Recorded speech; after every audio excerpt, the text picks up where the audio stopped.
Charles, so great to have you with us. Thank you for joining our podcast. So great to be here. Thanks for having me. So before we get going with discussing auction houses and authenticating wine, let's just tell everybody who you are and what you do. Sure. I always start the story when I was 17. I worked as a chef for 13 years. I trained at the Cordon Bleu in Paris, apprenticed at the Creole Hotel. To me, that background in eating got me ready for drinking. And I loved the restaurant business, but when I was 30, I got married and had a kid, and then you realize that the restaurant business maybe isn't so good. So I got out of it, got into wine, did 10 years as a salesman for wholesalers and importers. And at the end of that time, I passed my Master of Wine exam at 2004, and I was made Director of Wine and Spirit Education for Moet Hennessy. So I spent 4 years doing that. Then I jumped ship and went to Christie's auction house, and I was head of department, first in New York and then in Hong Kong. But then I decided to come back from Hong Kong. And so I left 10 years ago and set up shop as an advisor to private clients buying and selling rare wines at auction. And that's what I've been doing ever since. And so within that sphere that you now have, your company, WineAlpha, you advise clients, but you also authenticate wines, right? I do. That's an important part of the job, but authentication is only it's the sort of high visibility thing that people always think about. But the truth of the matter is that if you buy it properly, you're never going to have an issue with authentication. It's only if you buy rashly that you're going to run into problems. Oh, well, I'm sure you'll give everybody all the tips on how to buy properly. So by the end of this podcast, they won't need your services except for the advice part. So The advice part really is the important bit. I help on the buy side, I help on the sell side, and I do help people clean things up if they think they've got issues. It's typically only when some new client starts with me fresh that they have issues and they want me to look at wine, and typically they're very concerned about it. And we do what we need to do to clean it up, and then I get them a little bit of discipline, and once they're buying in a disciplined way, it isn't a problem. great. Well, let's start by talking about auction houses, since you have that great experience working for Christie's as the head of wine. So why are auction houses important? Why should collectors be buying on auction? I think that auction houses are one important part of the mix. It's not the sole place I tell people to look, but it is definitely one of the channels. It's along with direct sales directly from wine estates, merchants, brokers, private sales. Auction houses should be an arrow in everybody's quiver. The reason I always say that is because when you buy at auction, you typically are sourcing wine that's ready to drink. And so many wines that you buy in the primary market, you're looking at least 10 years, if not 20 years or more, before it's drinking at its peak. So I look at auctions as a place to buy things that are ready to go now. That's a great point. Yeah, for somebody like myself, who's starting their I've been collecting for about 5-10 years now, but that's not a long enough window to be really enjoying certain wines at their peak. So to be able to buy on auction and get things from maybe 97 Brunellos or 2000 Bordeaux or something, now would be a good time to be opening them. Or really even much older than that. I think the older the wines are, the riskier it is. And not necessarily because of questions of authenticity, but just questions of condition and storage. You don't really know. But over time, as you get more comfortable with buying at auction, you buy older and older wines. So typically the Bordeaux that I'm enjoying now are from the 70s, and the Burgundies I'm enjoying now are from the 80s, and the Rieslings I'm enjoying now are from the 90s. And you can source all that stuff on a moment's notice at auction, and often you can get it at a very good price. What people don't realize is that when you buy these wines off wine lists or merchants, they're getting it at auction and they're marking it up. So why not cut out the middleman and buy it yourself? That's a good point. Well, at the end of the show, we're going to have to get your top wines that you've enjoyed lately or top wines that you're enjoying right now, but you've already given us a little teaser with at least the decades. But before we get that, let's just do a quick survey of the auction world. So obviously there are some major global auction houses like Sotheby's and Christie's, which are present in many countries. But let's just pretend that we're in the U.S. So for a U.S. buyer, what are sort of the main auction houses to know? Are they online or in person? Are there any sort of secondary auction houses you can point us to? Give us a little bit of a picture of the auction world. That is a very interesting question, because actually I mean, I think the first thing you need to do is to state right away that the wine market is a global market, and savvy buyers, even if they start in the country they're currently living and storing in, often will start to look at sourcing in other countries because it is a global marketplace. And by playing that arbitrage, you can really get the best deals. But looking at just the US, the important thing to distinguish is that there's essentially three different types of auction houses. The first, as you mentioned, is the generalist house, which is the large international auction houses that handle art, they handle other collectibles, and they handle wine. The largest by far in the wine sphere is Sotheby's, followed by Christie's, who seems to be having a good year this year, and Bonhams, which is much smaller. Although Bonhams is small in the wine department, they're big in the spirits department, so don't overlook Bonhams. And they've merged with Skinner in the U.S., which is a small auction house in Boston. And then you've got the smaller players that are more regional in scope, like Heritage and Spectrum, that also handle a number of different categories. But in addition to those generalists, there's the wine-specific, the wine-only auction houses. There's three main ones in the U.S., Acker Merrill, Zachys, and Hart Davis Hart, HDH, out of Chicago. And those are the principal auction houses that have live auctions. And then there's the online-only category, which is also an important number. That includes winebid.com and Ideal Wine, which is based in Paris, but they ship to the U.S. So I always like to consider them. They get some interesting property from time to time. So those are the main players. Then there's retailers that offer online auctions, such as K&L and the Benchmark and some other players in California. So it's quite a lively scene with lots of places to buy.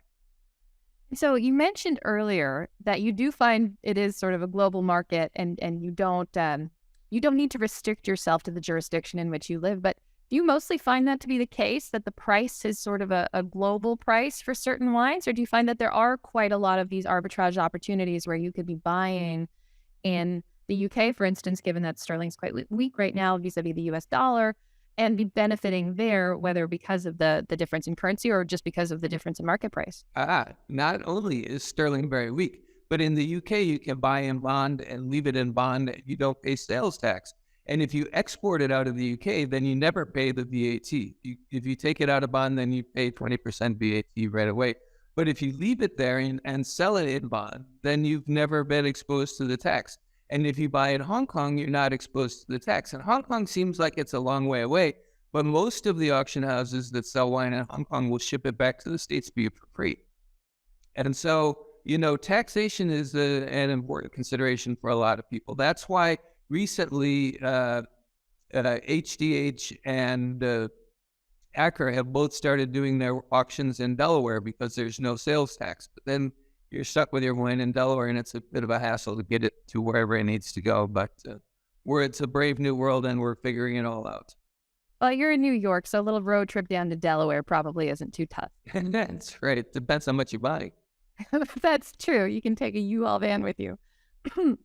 So that's all very interesting about, especially knowing that a lot of these auction houses will ship directly to you without necessarily charging you a big markup. So it's a good thing to know for people. But one question that I think many listeners might have is, let's say they are sitting on a bunch of wine that they want to sell, or they want to get into buying. Let's just walk through the process. And I know this is going to take a while since there's a lot of pieces, but let's start with a seller or a collector deciding to sell some wares, how they would go about that process. And then we'll try to do the other side of the transaction. We'll walk through a buyer coming to an auction house and deciding to buy. So let's start with the seller. How would a seller go about contacting an auction house to get rid of some of their wines? Sure. So once you've decided that you want to sell some or all of your wines, you have to pick the auction house.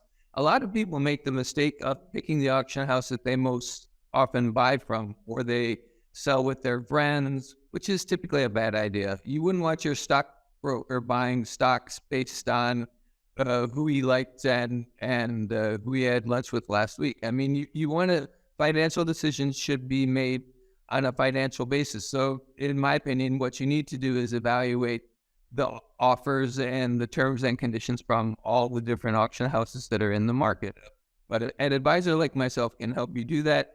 And And normally, if you're just getting help on the sell side, people won't charge you because the auction houses are going to pay you an introductory commission anyhow.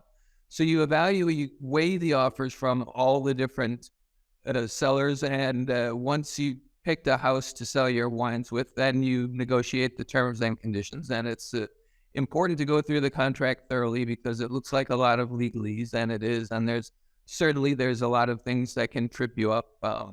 And people, I think, a lot of times are not even aware of what the possibilities are. For example, it's often the case that you can get an interest-free advance before the wine's up for auction. In fact, you usually can get the advance once they've picked up the wine and inspected it. You can often get a rebate on the buyer's premium added to the hammer price. And a lot of times you can get the fees waived. But if you just get a contract and sign on the dotted line, you're going to be paying an awful lot in additional fees and commissions that you shouldn't have to do otherwise. Oh, that's interesting. So there are terms that are boilerplate in the contracts, but there's other things that you can negotiate. So to be a savvy seller, you want to make sure that you're going for some of the things that you mentioned, right? Like getting fees waived and whatnot. So those are typically options on the table for those who know.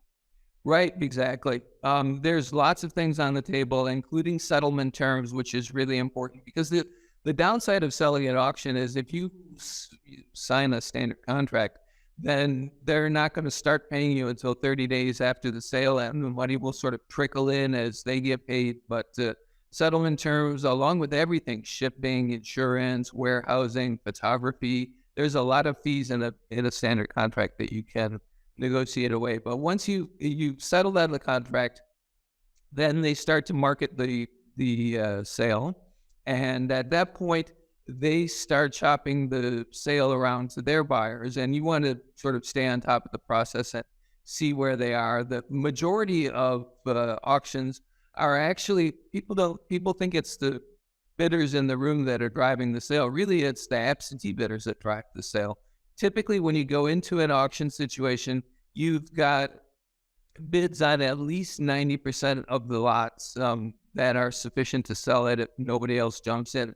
That's sort of the floor, the basis that you start the auction at. And then the bids that come in from the room or online, those are on top of the absentee bids. But so you want to monitor the absentee bids prior to the sale. They'll market the sale by asking you for samples. You should always give them samples because then they'll put on events. They typically pay for the event and you give the wine for free. But that's when they entertain their top buyers and really generate interest around your collection. So all that is done before the sale. The sale itself is an event that happens in time and space, but it's really just one point in the process. There's been a buildup of ideally at least 3-4 months, if not longer, prior to the sale. And then there'll be the unfortunate period of collecting all the bills and everything after. So it's really like a 6 or 8 window from the seller's perspective before the wines are actually sold. Well, interesting. Okay, so that's for a seller who has, let's say, an entire collection, right? Like, let's say they have, I don't know, 2,000 bottles to sell. But what about somebody who just has a case, 12 bottles? Can they still participate in that same process, or would they have a different process? Typically, if you just have a single case, it's not worth the effort that an auction house has to put out to include it in the sale. But a lot of times, if it's a case that's really interesting, they'll offer you a buyout price, which means you don't have to go through the entire process. Typically, the buyout price will be equivalent to what the low estimate would be. So often they'll buy it at the low estimate, put it in the auction, and count on selling it at something higher than that. Okay. And would another alternative be to try some of those online auction houses, right? Like would KNL or winebid.com, would they accept smaller allocations, or are they also looking for somebody with more bottles to sell? WineBid is pretty good about accepting small consignments, but typically if you've only got a single case, then you've got to pack it up and ship it to them. Yeah. Okay. No, that makes sense. All right. So that gets us to the sale, to the point of sale. How about from the buyer's perspective? Let's say you're one of the buyers on the floor. What does the process look like for you? For me, the most important thing, the advice that I give to all my clients, it wasn't always the case, but it is the case now, that I tell everybody they should look at the sale as far in advance as possible, figure out the wines that they want to bid on, come up with the bids that they think are reasonable, and place them as absentee bids prior to the sale. I advise against waiting until the day of the sale. The reason why is because so much of the business is done as absentee bids. And when you're giving absentee bids, the first bid in wins. And so it's a time-sensitive sort of a thing. So if you get your bids in first, then you have a better chance of winning. Typically, the low estimate is not the price that something sells for. If the buyers are sensible, they'll put in bids that are slightly above that. Usually the reserve is set one increment below the low estimate. So if you want to cover a lot and just get it at the reserve, you can more or less figure that one bid increment below the low estimate is where that's going to be. But typically people will put in absentee bids at the low or at one increment above the low. Although with some categories that are really hot, Burgundy, for example, you typically have to be willing to go to the high estimate to ensure that you get it. If you put in bids at sort of mid-estimate with for a popular wine, it's very seldom that you're going to be successful. And so I think the important thing is to know a little bit about the market, the type of wine that you want to collect, and have an understanding of where you need to go to be successful on that. So right now, Burgundy is very popular. Bordeaux is less popular. In the sale that I went to last week, I had clients who were very successful at the mid-estimate buying very nice Bordeaux. It was like 82 Margaux and 75 Le Mission Aubryon and some very nice cases of wine. And they didn't have to pay above the mid, whereas I had guys buying Burgundy that were bidding up to the high and getting up it. And some sort of unfashionable wines like the Port or Sauterne or things that are not as trendy these days, you can easily bid what you think the reserve might be, so one below low, and often you'll be able to get it because there isn't so much interest. I hesitate to say this because I don't want to create more demand to my own detriment, but I love Sauterne, and it's such a boggling thing to me that it's really never captured the market in that way, right? Bordeaux definitely had its moment, and now, as you say, it's kind of come down a bit. Burgundy is in its trajectory. I think so is Barolo. But Sauterne has never really seemed to have its moment, which works out for the likes of us, right? But it is kind of an oddity. Exactly. But there are people who specialize in sweet wines, and I've seen some big collections of Sauterne. And one of the biggest lots I ever sold when I was at Christie's was a collection of Ecam from 1811 to 1995, I think it was. It was a almost complete unbroken vertical, except for the vintages that they didn't make, and that went for over $1 million US back then, which that was a while ago now. But there's definitely specialists that seek that stuff out. But as long as they're not in the sale room, you're right, you have a decent chance of getting Sauterne at a good price. Wow, that sounds like quite the vertical and quite the sale. So kudos to whoever picked that one up. But Definitely. wines in there. Okay, so if you're the buyer, as you say, it's a good idea to try to place an absentee bid, and depending on where the market is at for the given wines that you want, place your bids either at the low end of the range that is set, or at the upper end if it's something like a Burgundy or like a Giacomo Conterno Barolo or something that's really sexy right now. And then what happens when you actually win, right? Like if your bid is the highest, because I think there's some terms here and some conditions that are a little confusing for people. So can you explain hammer price, buyer's premium, some of these things that people would have to deal with? Sure. So the best thing to do is put in the bid that's as high as you're willing to pay. You won't always get charged that. So if you get charged the lowest price over the last guy. So for example, if you really wanted that case of 1996 Coste d'Estournel, for example, and you put in a bid of $2,600 and the low estimate was $1,800, and say you had guys at the low and one above the low, which would be $1,900, but there was nobody after that, then you would get it for $2,000, which is the next. You wouldn't get charged the full $2,600 that you put in, because they're required to not do that. Essentially, that would be stealing from you. So you would get it. The hammer price in that instance would be $2,000, but you get charged the buyer's premium, Most of the houses are 24.5% buyer's premium. That's pretty standard across the board, except HDH is still 19.5. So they have a slightly lower buyer's premium.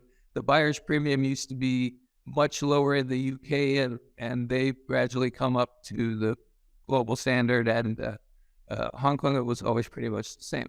But the important thing to do is whatever auction you're considering bidding in, you should definitely look in the back of the catalog, figure out what the buyer's premium is. What I do is I set up an Excel spreadsheet, and then I punch in a formula that has the hammer price, has the premium, and has the sales tax. It used to be that if you bought it in a jurisdiction other or shipped it to a jurisdiction other than the one where the sale was, you didn't pay sales tax. Those were the good old days. Now they're collecting sales tax on everything. So if it's a New York sale, you're going to get charged, in most cases, New York sales tax, so 8.875%. Hong Kong, you don't pay tax. The UK, if it's in bond, you don't pay tax, but you do pay tax if it's not in bond. So you have to look at each jurisdiction carefully. Geneva is different, Paris is different. So you need to understand. But in the US, figure you're going to pay a sales tax on the lot and factor that into the final price. And a handy thing that I do when I putting my little spreadsheet together is I come up with an aggregate total that includes the buyer's premium and includes the sales tax. And then I get a bottle cost, and then I divide the bottle cost by the number of milliliters. And then I have a column on the side that has the price per milliliter. And it's a really easy way to compare the different wines and see what's cheap and what's not cheap. Oh, that's true, because you can't do it by bottle because you might have some large formats in there. Right, exactly. Ah, interesting. So, question for you. Do you find that even with variations in buyer's premium, it all comes out in the wash? To your point about it being a global market, like let's say there's a buyer's premium of 17.5% in, I don't know, Geneva, but they offer free shipping. And then you're buying at Acker in New York at the 24.5%. Would those same wines under those conditions ultimately end up being about the same, or would you find it being cheaper to do the Geneva option with the lower buyer's premium? It really depends. I find right now that London prices are somewhat depressed and sterling is cheap. So I think buying in London, if you're buying in bond, is probably the best way to get a deal. But I think in general, you have to look at it as the cost of doing business. The most important thing is to minimize the friction at every point that you possibly can. So you want to minimize all of the costs at every moment, but that doesn't mean you want to cheap out. I mean, you have to, it should be properly insured, it should be shipped safely, it should be professionally stored, or at least my wine is all professionally stored. That's what I recommend for people. It gives you a trail of provenance that you can document for the entire life of the wine, and you're ensured that it's being kept at proper conditions. So all of those things are important to spend money on, but you don't want to spend too much money. That's why it's essential that you bid with discipline. Decide where you need to be, decide what you're willing to pay, and then don't go above it. That's where auction houses get you. It's when you get sucked into buying in the room and you've had several glasses of wine, and you're like, oh gosh, I really want that. It's one increment, it's two increments. Each increment is about 10%. So I think you need to draw the line, put in your bids. It's a good idea to go to the sale, because then you can get a handle on what the market's doing and how many bidders there were, how enthusiastic it was, how much competition there was, what are the categories people are buying. All of that stuff is very useful to know. But it's best to have your bids and to stick with them, and to only stick that paddle up if there's something that absolutely nobody's bidding on that you hadn't really thought of, but you can get it at the reserve. Then why not? Wine is good. That's great advice. I hadn't thought about that. The nice environment with, some food and a couple glasses of wine, that probably does point people towards raising their paddle a bit more often, which brings us back to your original advice, which is to put in your bids in the absentee process, because then at least you've committed yourself in a sober and rational state. Right, exactly. If you don't increase them in the sale room, that's a bad idea. Then you're bidding against yourself. Yeah, true. Everyone would need somebody like you there to, pull on their sleeve when they're getting carried away. So let's just finish up on auctions. Can you just give us a kind of picture of what's really hot right now? I mean, you mentioned Burgundy, but what's really capturing the attention of the market right now in auction? What is something that maybe is a good value at this point? So I think Burgundy is the hottest category, both red and white. I think Champagne is also pretty hot. Um, I find in general that New World wines, including the ones from California, tend to lag behind in interest, and that can kind of be a buying opportunity. And I also find that Bordeaux is relatively cheap compared to what it's been historically. Bordeaux really is, even today, is still 60% of the market. It used to be 80% of the market, and they've lost market share. But it's definitely, it's got to come back. It's the bulk of the market.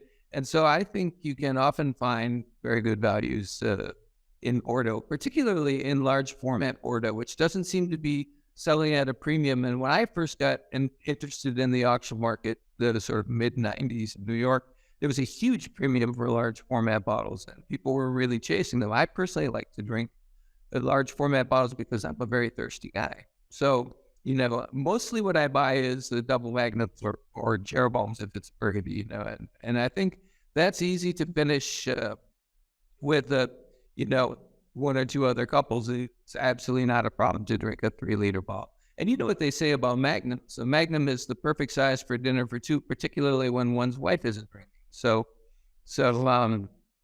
I think large formats are the way to go. And you can get large format Bordeaux for almost no markup. So I think now's the time to buy. Well, you say you're thirsty, but I would say you're just doing research, Charles. Exactly. It's my professional application.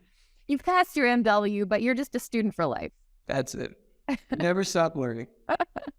Oh, that's fantastic. Okay. Well, that's been a great overview of auctions, but let's dive in a little bit to the authentication side, because I think this is, to your point, you said this was only one piece of the puzzle, but I think it is one that people are a little curious about. And I think some people are quite worried about with respect to buying on auction, because they're never sure of how to tell if something is authentic or not. And I think many people have seen the movie Sour Grapes about Rudy Kurniawan and that whole scandal at Acker. So how big of a problem is counterfeit wine in your experience? I think it's still an issue, but it's less of an issue than it used to be. I think there are still people out there making counterfeit bottles of wine, which seems to be a problem in some categories more than other categories. Really, the very best advice is don't chase unicorns. I think it's people that insist on getting the rarest, most expensive bottles of wine are the ones that typically are most exposed to that sort of problem. If you're buying, so what I think of as sort of regular wine, that's not going to be an issue. Oh, so you're thinking I think in the Sour Grapes movie, some of the Thomas Jefferson wines, for instance, from his personal collection, those were ones that had been counterfeited. So things like that are going to fetch a very high price, are very rare and difficult to, prove their provenance and their whole Carfax report, so to speak. But if you're just buying, I hate to call it run of the mill, but a 1982 Margaux, which you mentioned earlier, there's enough of that out there, and it's common enough that people might not be right. Exactly. That's what I think. If you go for those sort of legendary, once in a lifetime kind of bottles, you have to be very, very careful. Normally, something, for example, like 47 Cheval Blanc. I'd order a good 47 Cheval Blanc, but not so many people do. And it's the last thing that I would buy at a sale. And sometimes even younger wines than that, like 61 Lafleur Petrus, or, there's different things that are sort of, that either somebody once said that was the greatest wine they ever had, or greatest wine ever made, or something stupid like that. And it sets off a furor. There's like 45 Mouton, for example, or for that matter, 61 Mouton. Those are often, you have to look at them really carefully. And so typically what I advise my clients is, number one, don't buy that kind of wine. You don't really need it. And if you want to drink a bottle of it, then just invite me to dinner and I'll find one that's right for you. But a very large format one, I might add. A very large format one. Yeah, two of you.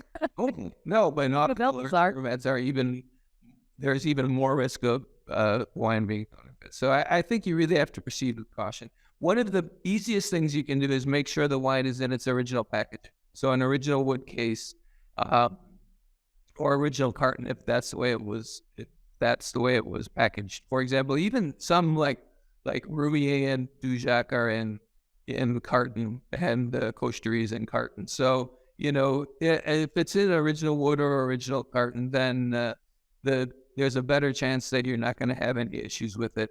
And that's the first step, is to select what you're buying properly and look for the conditions. And once you've done that and you've isolated a few things that might be interesting, then just ring up the auction house and talk to them, because they're salesmen. They want people who are interested. And if you start asking questions, they'll figure you're interested. And usually, my experience anyhow, is that they won't outright lie to you.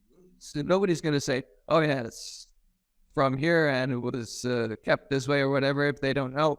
But you can tell sometimes if they're prevaricating a little bit, if they're saying, oh, well, then maybe you want to consider a different lot. But if you just call them up, the auction houses have the head of department, and there's always a bunch of specialists. So often your call will get routed to a specialist. And it's good to know a specialist. And then you can say, oh, yeah, you guys are having a sale next week. What do you think of lot 52?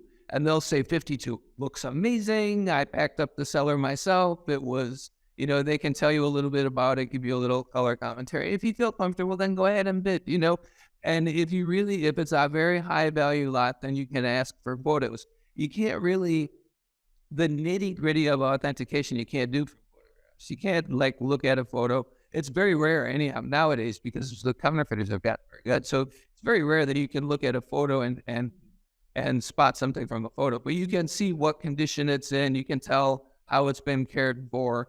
And usually 99% of the cases, that's enough. And then if it's something really expensive, then you probably want to hire somebody with experience to go look at it you have a 80x microscope and black light and all that stuff. And that's really involved. But if you're somebody spending, say, north of $250,000 on a lot or something, then you might invest in that. So it's a relatively small investment when it gets up to that point.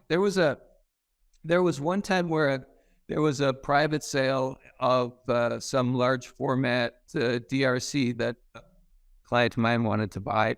And it was in a cellar in Burgundy, and he wanted me to go look at it. So I went to look at it, and I looked at it, and the wax looked really funny. The wax on the bottles was the wrong color, and some of the wax was dripping down the side. That DRC never does that with the wax. I mean, the wax is always pristine, and it's a very specific shade. And this was obviously not done at the domain. So I called my guy up, and I said, don't buy it because it doesn't look right. So he went to the vendor and said, now my guy says it's not right. He said the wax is the wrong color and it's been applied poorly, and we don't want it. And the vendor said, well, I have an invoice. So he shows me the invoice, and it's an invoice from the Italian importer. The Italian importer back in the day was Gaia, and I happen to know the Gaias. And so I texted them and I said, I saw this invoice and there's these bottles and they don't look right because the wax is funny, and can you advise? So, I went about my business. I was in Burgundy having a very nice time. And all of a sudden, late that afternoon, my phone rings and there's a guy on the other end. He says, Charles, this is Angelo. I said, oh, Mr. Guy, how are you? He said, I'm good. He said, that wine is probably okay. And I said, yeah, but the wax, it looks horrible. He says, well, sometimes the wax, it breaks, so I had to fix. I said, what do you mean you had to fix? He said, I get some wax and melt it down, and I wax it myself in the warehouse. And I said, you re-waxed the DRC in your warehouse? He said, Charles, this was 1987. Nobody thought about this back then. And I said, okay, well, if you say so, then I'm going to believe you because you're the importer of record, and I'll tell my guy to buy. So we hung up. I told my guy to buy it. But what I said is, you can buy the wine. After the call from Angelo Guy, I believe it's authentic, but I don't think you'd ever be able to sell it because you could never convince anybody else of the story. And he said, well, Charles, I wasn't going to sell it. I was going to drink it. So he bought it, and actually most of it, I think he's already consumed. So it all worked out in the end. But those are the kinds of things that you have to look for, and those are the kind of situations that you can run up against. That's a great story. And part and parcel of why I think people are well advised if they're buying in larger quantities or larger amounts to have somebody like you, because very few of us have Angelo Gaia on speed dial to their Yeah, well, it happened that I had just done an event with, at the time I was consultant for Coravin, and we had just done an event with Gaia and Coravin, and it was actually Gaia that called me up and put her dad on and said, "This is what I think." So it all worked out okay in the end. Then some of the other more prosaic things, you have to look at with I mentioned those 80x microscopes. They're actually these things that hook onto your bone. They've got a light and they magnify it, and you can easily tell, for example, if something's been done at an inkjet printer, which you can't tell from a photograph because you have to look for the pixelated letters and the way the inkjet is applied the ink onto the label. Everything has to be appropriate. The capsule, the material the capsule is made from, the paper, the glass itself, and that to get to that granular a level, you really have to go in person and look at it. So usually if it's something very high value, my clients will send me and I'll look at it before the sale and tell them whether to bid or not. But what people don't realize is that if you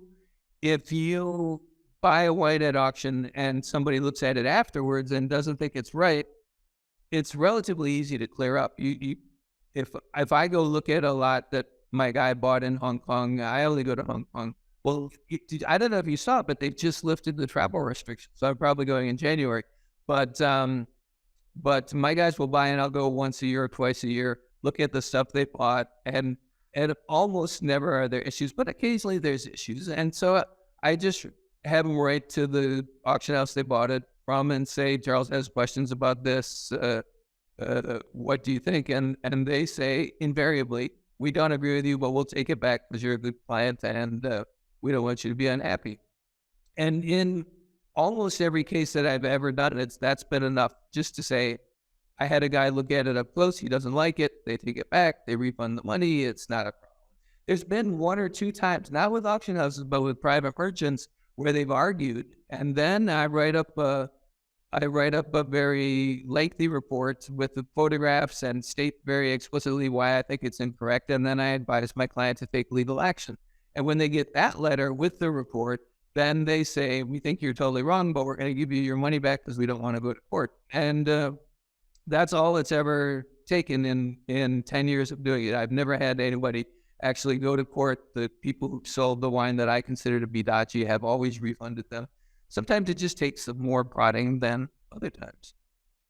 Good to know. So there's not really a caveat emptor where you're completely on the hook if you buy something which turns out to be incorrect or flawed. So it is technically, that's stated in the terms and conditions of all the auction houses and most of the merchants as well. It's definitely in there, but they very seldom, if you're a good client, they'll bend the rules for you. If you insist, and if you hire somebody who knows what they're talking about, then, they don't want trouble. They don't want bad publicity. They don't want a lawsuit, because then once the lawyers get involved, then it all goes to hell. So it's in everybody's interest to avoid that. And typically that's the way it works. Yeah, interesting. Well, so as a final point here, because I know we're running out of time and there's so much more we could go over, and we're going to have to, I think, do a follow-up episode with you. But let's just talk about valuation and determining the quality of different wines that come to you, right? Because a 1961 Mouton versus a 45 Mouton, depending on how it looks, the state of the bottle and all of that, that can really affect the valuation as I understand it. So how do you determine the fair market value of wines? What sources are you looking to? And then what qualities of the bottle itself would come into play there? Sure. The first thing I should specify is that there's three types of value that are important: retail replacement value, fair market value, and marketable cash value. Retail replacement value is what you'd have to pay at a store. That's usually used for insurance purposes. So if you're insuring your wine, you should be thinking about what it would cost to replace it at retail. There's fair market value, which is what it would cost you in the most common market. So typically for collectible wine, that's the auction market. So that would be the hammer price plus the premium.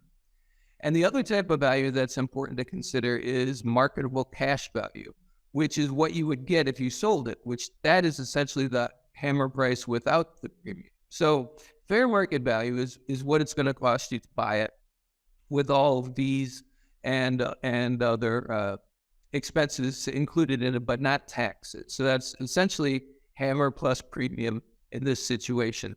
And the way that I proceed usually is to figure out the fair market value if the condition is appropriate to age. So in other words, if it looks the way it's supposed to look, because a bottle that's 30 years old is going to look different than a bottle that's 50 years old. That's just the normal course of the world. So if it's appropriate for age, then it should be X. And I just take that as being the average of all the prices. Now, the tool that you use for retail prices is winesearcher.com. And the tool that you use for auction prices is winemarketjournal.com. They're both paid subscription. It's important to pay for Wine Searcher because otherwise you're only getting the merchants that pay them a marketing fee. But so sign up, pay the fees, and then winemarketjournal.com. It's not expensive. It has every auction price since the dirt was young, and you can do the research you need to do and figure out what the price of 82 Mouton should be, for example, with a premium, without a premium, so you know what it should be worth. And then if you find wine that's not in pristine condition or it's not in condition appropriate for age, because 82 Mouton, just to use that for an example, you would expect a slightly bin-soiled label. You would expect the level to be down a little bit. So when a wine like 82 Mouton, for example, is bottled, the level of the wine, which is called the eulage, is into the neck. By the time it's 20 years old, it might be closer to the base of the neck. By the time it's 30 years old, it might be just at the very top of the shoulder or the high shoulder. By the time it's 50 years old, it might be a little bit lower than that. And if it gets to mid-shoulder, I would say don't buy it. And no matter how old it is, because there you have a significant risk of oxidation. But that's kind of par for the course. Then there's the cosmetics, which I don't really, if I'm buying drinkers, I don't really care about the cosmetics. If I'm buying to resell, then it becomes very important. So take all those things into consideration. Usually if it's in slightly less than condition appropriate for age, then I'd knock off one auction increment, which I figure is like 10% of the price. And if it's in really dinged up condition, then I'll knock off 2 increments, which is like 20% of the price. And if it's worse than that, like mid-shoulder levels or ripped labels or really signs of seepage, I hate signs of seepage. It means something's wrong with the cork. Then I just say exercise discipline and just don't buy it. So, I mean, ultimately everyone has a different tolerance, but as long as you stick with the rules that I laid out and you're buying wine in original packaging, wine that's in condition appropriate for age, and wine from a source where you feel good about the provenance, whether or not they've told you exactly where it's from, as long as you feel comfortable with the answers that you've received, then you can probably go ahead and buy with confidence. And that's how I tell people to do it. So that's very interesting about the eulage. First of all, my name being Eula, I've always liked the word eulage, but I won't start charging royalties on it. For a wine that's older, let's say that 45 Mouton. So you said you would expect the eulage to be quite a bit lower than, say, top of, or maybe even like into the neck. If you do find a bottle that is into the neck, would that be a sign of concern for you that perhaps somebody has mussed about there because you would expect it to be lower? If it's, it depends on the age. I think wine from the 80s, you can still get levels into the neck sometimes. Usually for like 82s, you'd expect them to be base of neck. In the 70s, you'd expect to be slightly below the base of the neck. And if you saw something from the 70s or the 60s and it was into the neck, then yeah, it might be cause for concern. But that's when you have to look at it in person, because you need to look at the color too. The color is very important. And if it's like a dark color into the neck and it's 61, then I'd totally stay away from that. Wouldn't touch it with a 10-foot pole. But those are the kinds of things that you have to look at in person. All of the auction houses, by the way, will let you inspect wine if you want to look at a lot prior to the sale. You have to go to their warehouse, but they'll pull it for you, open it up. You can look at it, take photographs. But usually, just working off the photographs they send you and conversations with the specialist is going to be enough to reassure you. And then it's your personal tolerance. You know, I buy wine all the time that's dinged up if I get a discount on it, because I figure if I'm going to drink it, it doesn't really matter. I've bought whole cellars from people who stored it in natural cellars. In other words, without temperature control, you know, underground. And most of them have been perfectly fine. And every once in a while, there's one you pour down the drain, but I'm tolerant when it comes to that. And I love to drink old wine. So there you have it. There you have it. Well, before we round out, I promised that we were going to get your thoughts on any wines that you've had recently that have really been bangers, or anything that you're particularly keen on these days, or you've been personally buying on auction. So what would be your top few bottles in the cellar of Charles Curtis of late? Oh, Or last? I have to say that lately I did have some really smoking wine. I had a bottle, I think I mentioned it earlier actually, of the 75 Le Mission Aubryon. I think Aubryon and Le Mission Aubryon from the 70s, absolutely brilliant. And it's not so expensive. 78, 76, 75, 70. Some of those wines can be absolutely amazing. Recently, I also had some Dujac from the 90s. I had the 93 Clos de la Roche and the 96 Bunmar. Those were really good. I recently did a big vertical of Ponceau Clos de la Roche, which just completely blew me away. We went from 2019 was the youngest and 1934 was the oldest. And there were some sweet spots in there, definitely. Wow. That's quite the vertical again there. But like you said, you're thirsty, so you're up for I'm a it. thirsty guy. What can I tell you? Charles, this has been a great conversation. I'm excited to do another follow on here. I'm sure we're going to get lots of questions on this. But thank you again so much for joining us and for sharing all of your knowledge. This was really fun. My pleasure. Happy to do it. We'll do it again.